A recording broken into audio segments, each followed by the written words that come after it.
everybody, J Average Vintage Collector here with another video.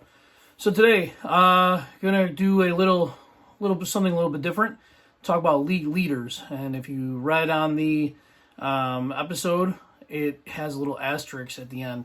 So these aren't people that are necessarily gonna lead the league in any stat category, but these are leaders. Recently for work, this week I've been attending a leadership conference, and there's been a lot of, it's been a great conference. I can't say enough about it.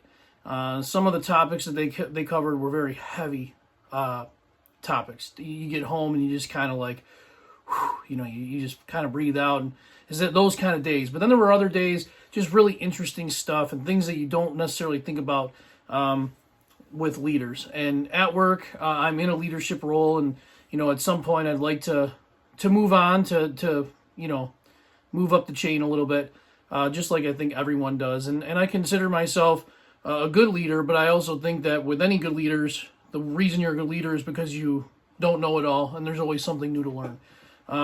So I kind of looked into my stuff and found two players that were, I'm going to talk a little bit about them and the leaders that they were, and it has nothing to do with stats, or little to do with stats. Also, continuing on my shout-out streak, two channels I want to shout out. It just so happens both guys' names are Jerry, so this is a double Jerry shout-out. First Jerry is Jerry over at the Big Six Cards. Guy has an incredible collection of pre-war stuff. I mean, his T206 collection is just insane. It's probably one of the most amazing collections I've ever seen. Really nice guy. Has some great videos, so please go ahead and check out his stuff. Again, just amazing cards. And the second Jerry is going to be Jerry's Rockin' Cards. Jerry is another Cardinals fan. Yes, they seem to be multiplying over here in YouTube. But yes, he's another Cardinals fan. He's also a big music guy, so he will sometimes show some albums. I have a big appreciation for that. I have a small vinyl collection as well. I'm a big music person, listen to a little bit of everything. So Jerry's got a little bit of it all. It's got two worlds in there that he kind of talks about. So please go ahead and check out both those channels. They deserve some more people watching them, and they put out some good stuff. So without anything else, I'm going to go ahead and turn around and show you the cards. Okay, so the first player I'm going to show today and talk about is none other than Curt Flood. Curt Flood, he was definitely playing in an era that was when there was a lot of racism going on. Civil rights movement was really popular during that time. He dealt with a lot, just like any other player. But he was from California, and when he first started playing in the Cincinnati farm system, he entered a completely different world because the racism that he experienced in Cincinnati really wasn't what he had experienced in California. In California, he was just kind of seen as an outcast, but in Cincinnati, it was just downright ugly. Curt Flood is a 3-time All-Star, 2 times World Series champ, and 7-time Gold Glover.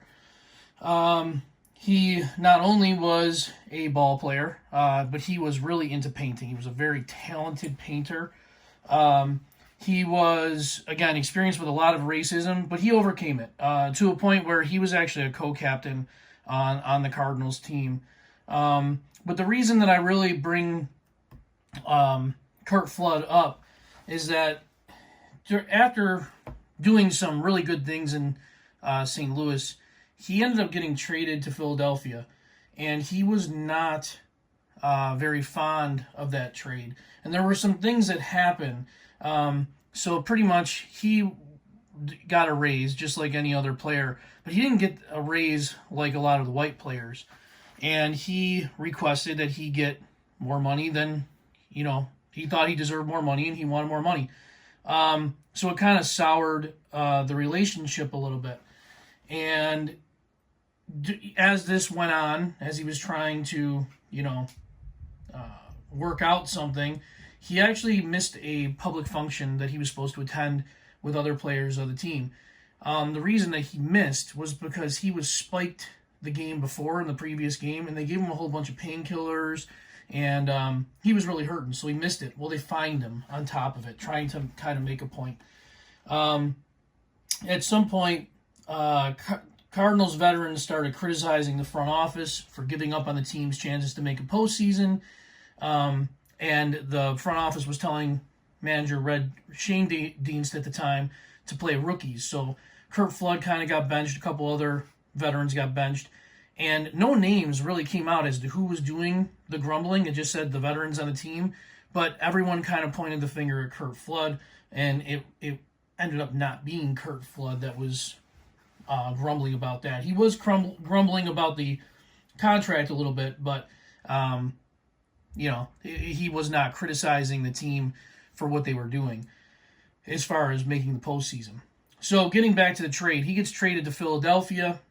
He describes Philadelphia as the northernmost southern city, and he didn't want to experience the same things that Richie Allen had experienced, and he publicly kind of said that he did not want to go through it, because what he had experienced in St. Louis wasn't as bad as what he experienced in Cincinnati, but he felt it would be far worse in Philadelphia. He had heard it would be far worse in Philadelphia.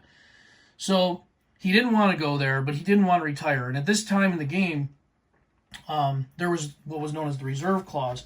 So teams pretty much owned you. They owned you until, they traded you or sold you somewhere else, and then that team had your rights. So you could go to Philadelphia, but they owned your rights. You weren't going to play anywhere else. So this was predated free agency. So he had a really big decision to make, and he ended up standing up for what he believed in. He looked at the reserve clause, and again, dealing with the racism that he had dealt with, he viewed the reserve clause as kind of like a modern day slavery system, where he was owned like a piece of property and being told where he could play and what he could do, and he wasn't being treated very well. So Philadelphia owned him for all intents and purposes, and Flood decides that he wants to take on baseball and that he's going to sue them over this, and he wants change. Now, he met with some attorneys. He met with the MLB union attorney, and they pretty much told him, you can fight it, but you're going to lose. And not only are you going to lose, you're going to lose big, because this could drag out for years, and now you haven't played in years and you're still in the same boat. But on the off chance that you win, you still lose. If you win, it could take years, again, to figure it out, and during that time, you'd be sitting out, not getting paid, and then come back as a 34 or 36-year-old. Well, who wants that guy playing for their team? And if you do win, who's going to want you playing for their team? You're going to have ruffled so many feathers that no one's going to want you to go ahead and play for them, and you'll never get a job in this industry again. You're never going to coach. You're never going to manage a team. So that was something that heavily weighed on his mind, but he still moved forward with it. During the 70s, it did go to court. He lost in court, went to the appeal system, appealed. The appeal was also knocked down, so they upheld the original decision. So he did lose, and during that time, he kind of lost himself. He really crashed and burned and had a lot of personal problems. He had some alcoholism issues, financial issues like crazy, but it's because he really wasn't,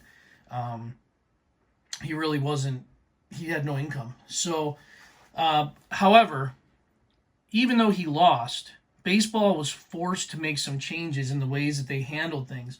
So they started bringing in an arbitration by an independent arbitrator. And I think baseball thought this was going to work for them because there was money there. But in the end, they kept losing a lot of cases. And over the years, the reserve clause was kind of like chipped away piece by piece by piece over the years, and eventually developed the free agent system that exists today. And without Curt Flood standing up and making that stand and really dying on that stand, it wouldn't have happened.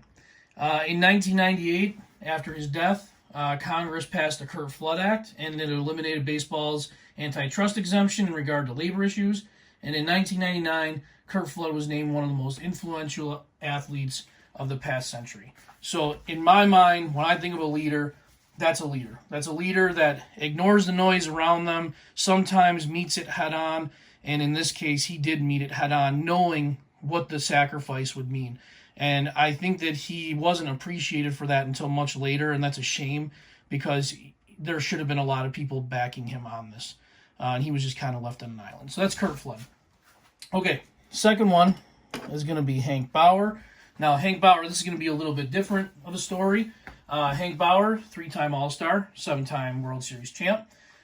He, before baseball, joined the Marines, 1942. Immediately sent to the Pacific at the height of the war, and he saw a lot of combat. He received a Bronze Star and a Purple Heart in Guam, where he caught some shrapnel. And then in Okinawa, he ended up getting another Bronze Star and Purple Heart in a battle that was horrendous. And of the 64 men in Hank Bauer's platoon on Okinawa, only 6, including himself, survived that battle. He got hit with a lot of shrapnel, kept fighting, and then was sent home. When he returned from the war, he recovered from his injuries, even though he still carried around the shrapnel with him, and became an iron worker. Now, he was a high school athlete before he joined the Marine Corps, and there was a Yankee scout that remembered him before he was shipped off to war. So that Yankee scout actually visited him, and the Yankees ended up offering him a contract in 1947. And for the first 3 years, he kind of just was a platoon guy, rode the bench a lot. But by 1951, he became a team leader. He was an older guy at that point, older because he was a 26-year-old rookie in 1947. But he was an older guy by then, and a lot of players looked up to him. And they had a younger team. They had Mickey Mantle coming on. 1951 was his rookie year. Mantle said of Bauer, he taught me how to dress, he taught me how to talk, and he taught me how to drink. Now, we all know that sometimes Mantle partied a little too hard, but Hank Bauer never had a problem shying away from calling out Mantle and his buddies for their nightlife. In fact, there was one night that they had gone out drinking the night before, and Whitey Ford pitched the next day. He had a late night with Mickey Mantle, and he was not on his game. He was a mess. And after that game, Hank Bauer grabbed Whitey Ford by the shoulders, pinned him against a wall, lifted him up a little ways, and said, "You're messing with my money." So he was not afraid to go ahead and call people out. He was also not afraid to stand up for people in general. In 1957, Bauer and his teammates were out at the Copacabana nightclub watching Sammy Davis Jr. perform, and there was a drunk audience member kind of slinging some racial slurs all over the place. And Hank Bauer told him to pipe down. And the guy kept going. Short time later, the guy was found in the bathroom with a broken nose and cuts all over his face. He accused Bauer of assaulting him. Bauer denied it. Many years later, it was discovered that Bauer did indeed take care of business in that bathroom. So stand-up kind of guy. Casey Stengel, when he managed the Yankees, he absolutely loved Bauer.